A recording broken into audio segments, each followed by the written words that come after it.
কি করছো? ওরে আমার দাদা রে, মোজোগুলো কেন বার করছো তুমি? খালি মোজো বার করে। দেখো দেখো তোমার দাদা কি করছে, আর তুমি কি করছো? দেখো আজকে কি রান্না করেছি। খাওয়ার সময় একদম কথা বলবো না, কালার হয়নি কেন? আজকে কিন্তু করেছি ধনিয়া চিকেন। আবার কি ধনিয়া চিকেন এই সেটা? দেখো ধনে পাতা দিয়ে আজকে চিকেন করেছি, না শুকনো লঙ্কা না কিছু, কাঁচা লঙ্কা দিয়ে ধনে পাতা দিয়ে শুধু চিকেন রান্না হয়েছে আজকে। ও চিকেনের কালারটা দেখো। আচ্ছা আচ্ছা আর আচ্ছা তোমার আচ্ছা। ভাইকে টেস্ট করতে দিয়েছে বলে হেভি হয়েছে বলে। তাই? হ্যাঁ। দেখা যাক। আর ওইটা কি? এটা করেছি ওলকপির তরকারি, তোমার আর আমার, কাঁচা লঙ্কা দিয়ে ধনে পাতা দিয়ে, কোনো বাহ। মশলা ছাড়া। দেখো মাছ ছাড়া করলে? হ্যাঁ, মাছ তো ছাড়াই বলতে করেছি। একটুখানি শোল মাছ বা একটু ট্যাংরা মাছ এনে দিতাম। না, মাছ খেতে ভালো লাগছে না। আর এটা করেছি দেখো বেতো শাক। বেতো শাক? বেগুন দিয়ে, আলু দিয়ে, কাঁচা লঙ্কা দিয়ে। বাহ, হয় না? রোজ রোজ রসুন দিয়ে শুধু করি, আজকে একটুখানি তাহলে বাড়িয়েছি। 3টে পদ। হ্যাঁ। আর এদিকে বেতো শাক, এদিকে ওলকপির তরকারি, আর এটা হচ্ছে গিয়ে তোমার ধনে পাতা দিয়ে চিকেন। হ্যাঁ, মানে গরম মশলা নেই, তাই তো? গরম মশলা নেই, আরো অনেক কিছু নেই, সেটা তোমাকে বলা যাবে না, তুমি চিল্লাবা। শুধু খেয়ে দেখবা, যদি ভালো লাগে তাহলেই বলবা যে আমি কি কি দিয়েছি। তার আগে আমি বলবো না, তারপর বলে এটা দাওনি এই জন্য ভালো লাগেনি। আচ্ছা, আগে খেয়ে দেখবা তারপর বলবা। ওকে ওকে ওকে, ঠিক আছে ঠিক আছে। কি করছো তুমি? ও কি করবো, আমারই তো ঠেকা। এই কথা বলো না, তোমার ঠেকা। শরীরটা ভালো না বলে তাই বললাম রুটি করে নাও। শরীরটা ভালো না জন্য না, আমারই তোমার শরীর ভালো থাকলে আমাকে এসে আটা মেখে দিতে হয়। আটা তো বলো মাসি মেখে দিয়ে যায়, আজকে মাখাইনি, যেহেতু সকালে আটা মাখা ছিল ওই দিয়ে ওনারা আমি রুটি খাবো, তাহলে আমি আটা মেখে দিচ্ছি, তাহলে এটা আমাদের দোষ? তাহলে মাখো। ও মা, আমি বাড়ির কর্তা, আমি যদি একটা কিছু খেতে যাই তাহলে না বানিয়ে দিলে সেটা আমাকেই যদি করতে হয়, তাহলে আমি জানি, কাজটা জানি তাই আমি করে দিই তোমাকে। আমি যদি না জানতাম এই আটা মাখা, তা টুকটাক রান্না বান্না, তাহলে তো তোমাদের তো অসুবিধায় পড়ে যেতে হবে।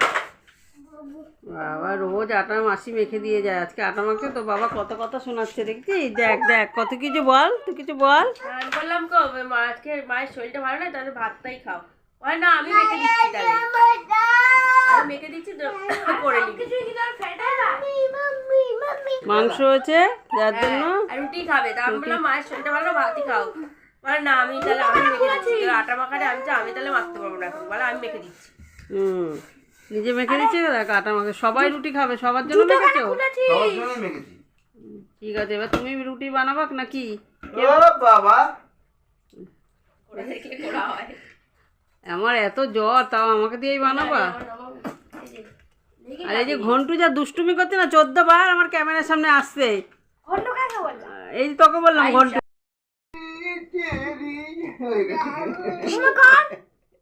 সরো সরো সরো সরো করছে, সরো সরো। এটা কি করছো বাবু? এটা কি করছো? কি এটা, কি কি এটা, কি জিনিস?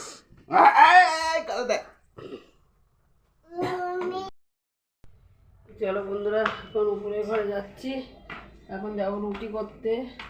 শরীরটা এতই খারাপ যে মানে কি বলবো, এত জ্বরের ওষুধ খেয়ে খেয়ে খেয়ে খেয়ে কাজ করতে হচ্ছে। তো চলো এখন রুটিটা করবো। আটা মেখে দিয়েছে তোমাদের দাদা ভাই। চলো এখন যাই। এই তো রান্না করছি।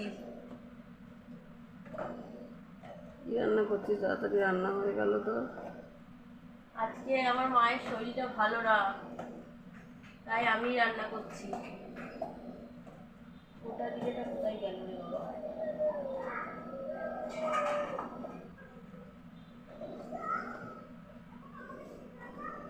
আজকে আমার মায়ের শরীর ভালো না, তাই আমি রান্না করছি। আমার মায়ের আজকে পেটে ব্যথা করছে, তার জন্য আমি রান্নাটা করছি। এই কদিন মা করেছিল আসার পরে, আবার মাকে বললাম তাই শরীরটা ভালো না যখন, থাক আমি রান্নাটা করি। তাই ফুলকপি কেটেছি, এই যে ফুলকপি পারিনি, ফুলকপি, বিনস, গাজর কেটেছি। এটা হচ্ছে ভেজ ডাল করবো, মুগ ডাল সেদ্ধ হয়ে গেছে। আর এদিকে হচ্ছে এই যে উচ্ছে আলু ভাজা করেছি, আর কালকের একটু মাংস আছে, শাক আছে, ওটা গরম করবো। দিয়ে আমাদের এই বেলাটা হয়ে যাবে। তারপরে বিকালে আবার আমার মনে হচ্ছে মেলায় যাবে, উল্টো পাল্টা খাওয়া হবে, তারপরে দেখা যাবে রাতে কি খাই না খাই, সেটা রাতের ব্যাপার। এখন তো এই বেলাটা তো চালিয়েছি, ডাল থাকবে।